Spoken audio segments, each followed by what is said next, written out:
Assalamualaikum warahmatullahi wabarakatuh. Yang terhormat Ibu Anissa Humayroh, SPM Biotek, selaku dosen pengantar bioteknologi Islam dan Sains, izinkan kami kelompok 4 yang beranggotakan saya, Rian Syaputra, Pritia Rahmawati, Repa Asipayuda, Ervika Ambar Wahyunisi, Rita Irmanda, dan Apriliana Rahmawati untuk mereview kuliah tamu Simbion atau Sinau bareng bioteknologi yang keempat bersama Bapak Muhammad Rais, SPM SC, yang membahas tentang pengolahan limbah pada dunia industri. Pertama-tama kita akan berbincang-bincang dengan Mbak Pritia Rahmawati. Halo Mbak Pritia. Halo Mas Rian, Apa kabar Mbak Priti? Alhamdulillah baik. Ya. Bagaimana nih tanggapannya tentang Simbion bersama Pak Rais tadi? Terima kasih Mas Rian atas waktunya. Tanggapan saya terkait tentang perkuliahan tamu yang telah disampaikan Bapak Muhammad Rais, bahwasanya disampaikan Bapak Muhammad Rais tentang peraturan perundang-undangan dan kebijakan pengelolaan limbah. Seperti halnya yang sudah dijelaskan pada peraturan perundang-undangan limbah, terdapat pada Undang-Undang Nomor 23 Tahun 1997 yang menjelaskan tentang lingkungan hidup. Yang kedua, Peraturan Perundang-undangan RI Nomor 18 yang juga menjelaskan tentang sampah.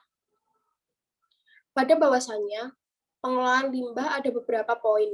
Kebijakan limbah yang pertama, kebijakan lingkungan. Dengan menerapkan kebijakan pengadilan lingkungan agar pengelolaan limbah bisa bermanfaat dengan baik.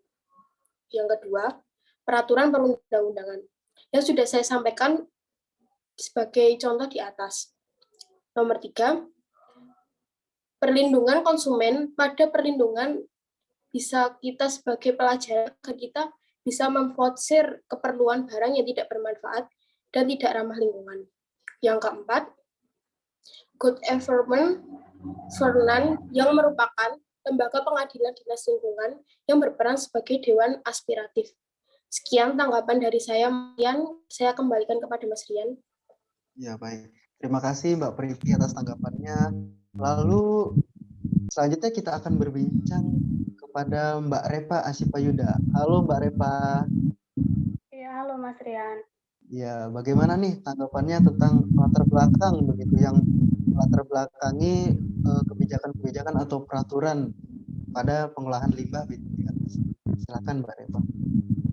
Ya, ada beberapa hal yang melatar belakangi atas dalam peraturan tentang pengelolaan limbah B3.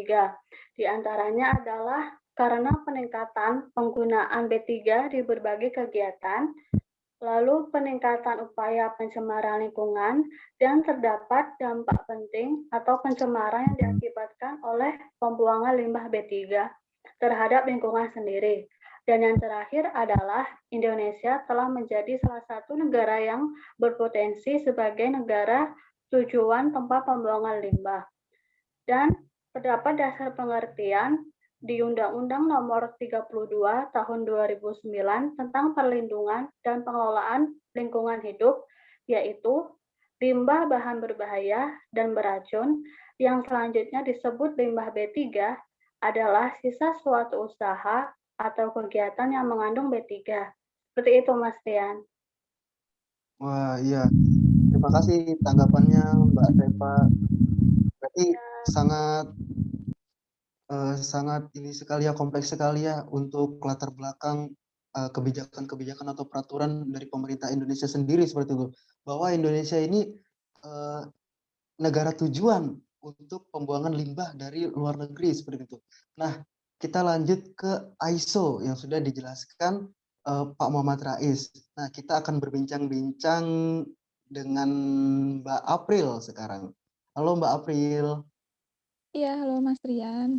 Ya, bagaimana tanggapannya tentang Simbion tadi, Mbak April? Baik, sebelum masuk ke bidang ISO, kita juga perlu tahu nih, apa sih prinsip dari limbah B3 itu? Jadi, prinsip limbah B3 itu ada 4 poin. Yang pertama itu meminimalisir limbah. Yang kedua itu ada pengolahan limbah secara mandiri yang dilakukan dekat dengan sumbernya.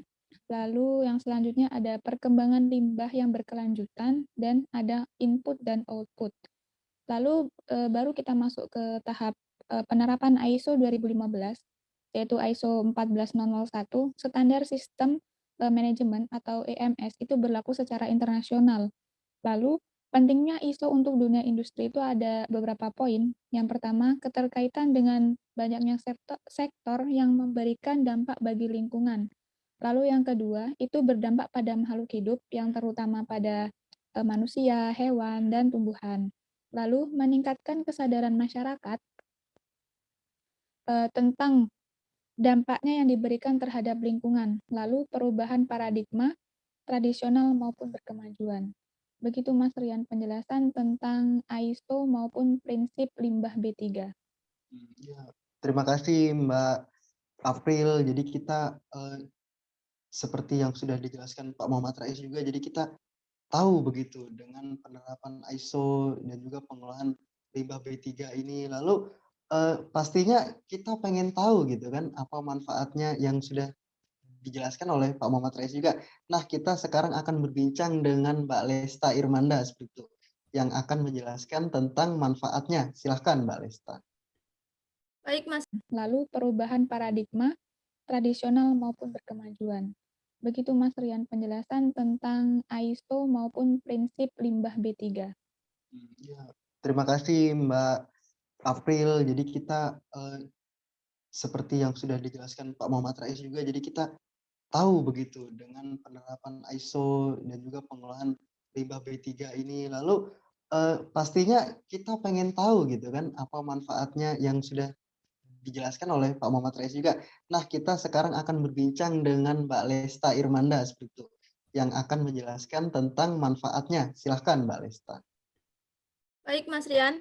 Jadi manfaat dari ISO 14001 yaitu untuk pengelolaan lingkungan yang efektif dan efisien, kemudian mengidentifikasi penanganan dan pengendalian risiko lingkungan yang mungkin timbul, menekankan biaya produksi dalam upaya turut memelihara hubungan baik dengan semua pihak terkait yang peduli terhadap lingkungan, ketaatan organisasi dalam pemenuhan peraturan perundangan yang berkaitan dengan lingkungan, bukti kelayakan organisasi dalam tanggung jawab terhadap lingkungan, serta peningkatan citra organisasi dalam dunia bisnis. Begitu, Mas Rian.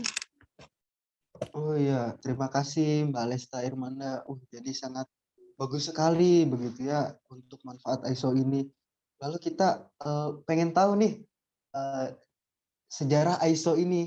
Nah, sekarang kita akan berbincang-bincang dengan Mbak Erpika Ambar Wahyuningsi. Nah, halo Mbak Erpika. Ya, halo Mas Rian. Oke, silakan bagaimana tanggapannya Mbak Erpika?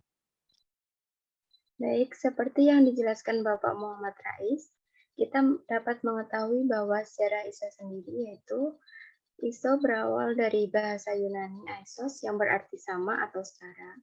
Dan ISO sendiri dikenalkan pertama kali pada tahun 1996 untuk mendukung organisasi dalam pengelolaan lingkungan. ISO 14001 mengalami revisi setiap 5 tahun sekali.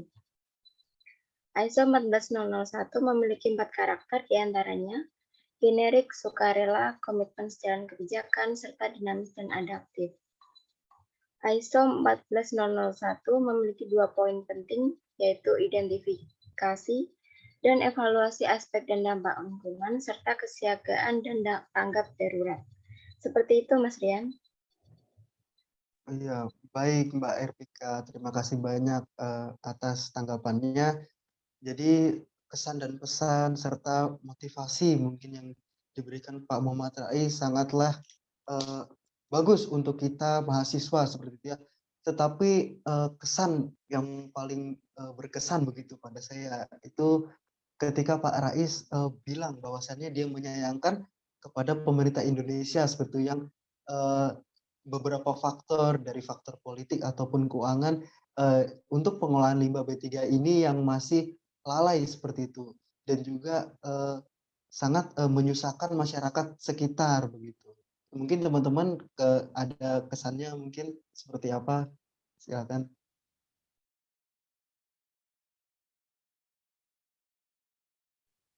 Iya, untuk kesan sendiri ya, kalau menurut saya itu kan untuk pencegahan limbah industri sendiri itu berasal dari diri kita sendiri.